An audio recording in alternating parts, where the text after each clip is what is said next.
May intrata sa kanyang prod sa ASAP today ay napaka-special naman talaga. Hindi natin akalain na andito pala ang boyfriend ni Maymay.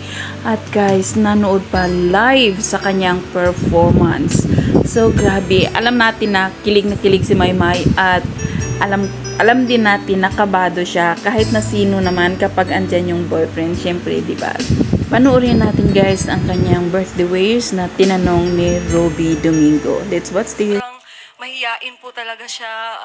Thank you din po sa ASAP family po dahil nga po binigyan niyo po kami ng pagkakataon po ay nandito po siya makapasok, mapanood ako for the first time na mag-perform. Thank you. Thank you, love. Sobrang na-appreciate ko yun. Wish ko po, para in general na lang po talaga na nasa imperfect world po kasi tayo, kaya naway po talaga yung mangingibabaw yung pagmamahal at kabutihan po natin sa bawat isa, at magiging posible lang po yun kapag nagde-depend tayo sa perfect one kundi yung Panginoon, kasi hindi ko ma-imagine yung buhay ko pag wala siya sa buhay ko, kasi kung wala siya, wala din yung mga taong nagmamahal sa akin.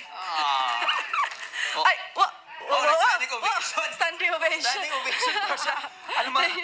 Beauty contest? Well, dahil dyan, mahal na mahal